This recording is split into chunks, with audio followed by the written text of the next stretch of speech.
നമസ്കാരം. നമ്മുടെ പുതിയൊരു വീഡിയോയിലേക്ക് എല്ലാവർക്കും സ്വാഗതം. നമ്മൾ വന്നിട്ടുള്ളത് ഒരു LG AC വെള്ളം ഭാഗത്തേക്ക് വീഴുന്നു പറഞ്ഞ കംപ്ലയിൻറ്റ് നോക്കാൻ വേണ്ടിയിട്ടാണ്. അപ്പം ബാക്കിൽ ആദ്യം നോക്കുമ്പോൾ ഇത് തേനീച്ച കയറിയിട്ടുണ്ട് AC-ൽ. ഇത് കണ്ടോ, ഇതിൻ്റെ അകത്ത് ഫുള്ള് തേനീച്ചയാണ്. ഇതിൻ്റെ ബാക്കിൽ പോയിട്ട് ഏതിലൂടെയാണ് തേനീച്ച കയറിയിട്ടുള്ളതെന്ന് കാണിച്ചു തരാം.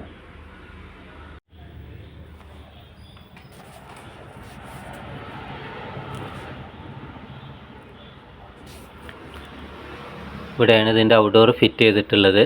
ഇതിൻ്റെ ഡ്രെയിനേജിൻ്റെ പൈപ്പിൻ്റെ ഉള്ളിലൂടെയാണ് തേനീച്ച കയറിയിട്ടുള്ളത്. ഇനി ഇൻഡോർ ഫുൾ അഴിച്ചെടുത്തിട്ട് വേണം ക്ലീൻ ചെയ്യാൻ. അപ്പോൾ അത് നമ്മൾ ഈ ഗ്യാസൊക്കെ ലോക്ക് ചെയ്തിട്ടാണ് ഇൻഡോർ അഴിക്കുന്നത്.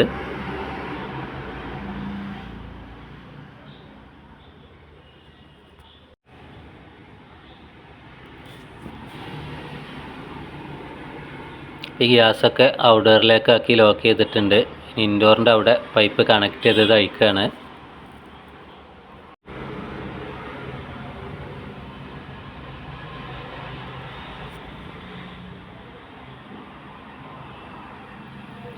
ഇൻഡോറിൻ്റെ ഈ ഹോൾസിലൊക്കെ നമ്മൾ പ്ലാസ്റ്റർ ഓഫ് പാരീസ് ഇട്ട് അടച്ചിട്ടുണ്ടായിരുന്നു, അതൊക്കെ പൊട്ടിച്ചെടുക്കുകയാണ്.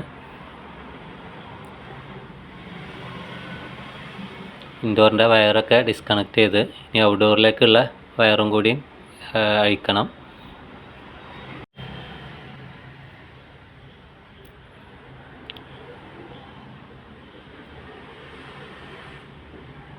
ഇപ്പോൾ പുറത്തത്തെ എല്ലാം നമ്മൾ അഴിച്ചിട്ടുണ്ട്. ഇനി ഇൻഡോർ അഴിച്ചെടുക്കാം. ഇൻഡോർ നമ്മൾ ഷോപ്പിൽ കൊണ്ടുപോയിട്ടാണ് ക്ലീൻ ചെയ്യുന്നത്. AC-ൻ്റെ ഇൻഡോറിനകത്തൊക്കെ തേനീച്ച കയറിയാൽ ക്ലീൻ ചെയ്യാൻ നല്ല പണിയാണ്. ഇപ്പോൾ ബാക്കിൽ നമ്മളിവിടെ ഒരു പേപ്പർ വെച്ചിട്ടുണ്ട് അകത്തേക്ക് തേനീച്ച കയറാതിരിക്കാൻ വേണ്ടിയിട്ട്. ഇതുണ്ട്, ഇത് ഫുള്ള് ഈ തേനീച്ച ഫുള്ള് ഇതിൻ്റെ അകത്തുള്ളതാണ്. ഇൻഡോർ നമ്മൾ ഷോപ്പിൽ കൊണ്ടുവന്നിട്ടുണ്ട്. അപ്പോൾ പുറത്ത് വെച്ചിട്ടാണ് ഫുള്ള് അഴിക്കുന്നത്.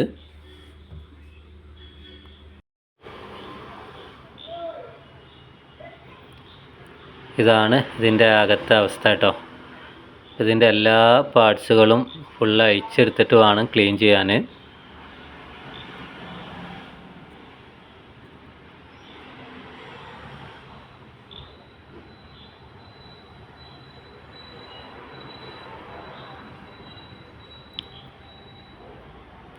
ഇതാദ്യം നമ്മൾ എല്ലാം വെള്ളം അടിച്ചൊന്ന് കഴുകും. അതിനുശേഷം പിന്നെ ഡീസലിട്ട് ആ പശമ്മൊക്കെ തേച്ച് വെച്ചിട്ട് ക്ലീൻ ചെയ്യുന്നത്.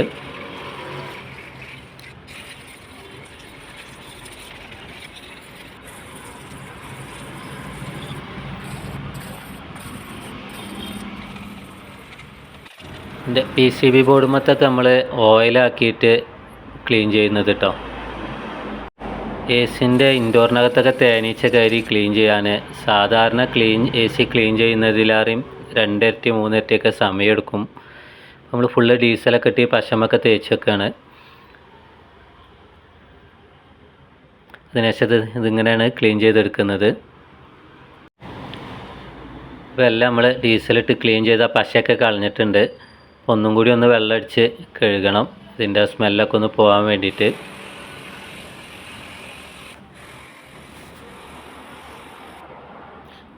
അതിന് ശേഷം നമ്മൾ സോപ്പൊക്കെ ഇട്ടുകൊണ്ടാണ് ക്ലീൻ ചെയ്യുന്നത്. ഡീസലിൻ്റെ സ്മെല്ലൊക്കെ ഒന്ന് പോവും. ഇപ്പോൾ ഫുള്ള് ക്ലീനാക്കി എടുത്തിട്ടുണ്ട്. ഇനി നമ്മൾ ഇതിൻ്റെ എല്ലാ പാർട്സുകളും ഫിറ്റ് ചെയ്യാണ്. അപ്പോൾ ഇതിൻ്റെയൊക്കെ കംപ്ലീറ്റ് ആ പശയൊക്കെ പോയിട്ടുണ്ട്.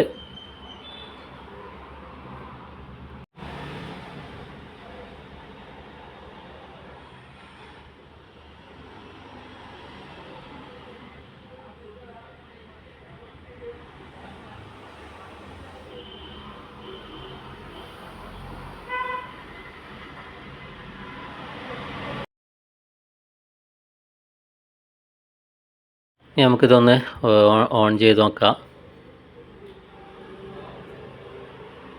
AC ഓണായിട്ടുണ്ട്.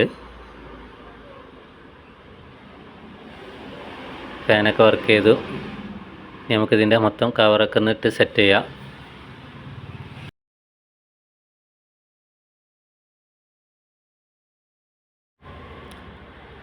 അതിനുശേഷം ഒരു 4 ദിവസം കഴിഞ്ഞിട്ടാണ് നമ്മൾ പിന്നെ ഇൻഡോർ കൊണ്ടുപോയി ഫിറ്റ് ചെയ്യുന്നത്.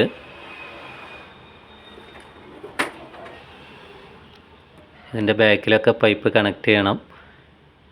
പൈപ്പും വയറൊക്കെ കണക്ട് ചെയ്തു. നമ്മൾ ഡ്രെയിനേജിൻ്റെ ഓസിനെ നമ്മൾ ഇതേപോലെ ഒരു നെറ്റ് കെട്ടി കൊടുത്തിട്ടുണ്ട്. ഡ്രെയിനേജിൻ്റെ പൈപ്പിന് നെറ്റ് കെട്ടിയാലും ഇതേപോലെ പ്ലാസ്റ്റർ ഓഫ് പാരീസ് ഇട്ട് ഹോൾസിൻ്റെ അടക്കം അടച്ചാലും വന്ന സ്ഥലത്ത് തേനീച്ച പിന്നെയും വരാറുണ്ട്. അപ്പോൾ ഇടയ്ക്ക് നമ്മൾ ശ്രദ്ധിക്കണം. AC ഒന്ന് ഓൺ ചെയ്ത് നോക്കുക. നമ്മുടെ ചാനൽ സബ്സ്ക്രൈബ് ചെയ്യാത്തവരൊന്ന് സബ്സ്ക്രൈബ് ചെയ്യുക. ഈ വീഡിയോ ഇഷ്ടമായാൽ നിങ്ങൾ ലൈക്ക് ചെയ്യുക. നിങ്ങളുടെ അഭിപ്രായം കമൻറ്റായി രേഖപ്പെടുത്തുക. പുതിയൊരു വീഡിയോയിൽ പുതിയൊരു വർക്കുമായി കാണാം.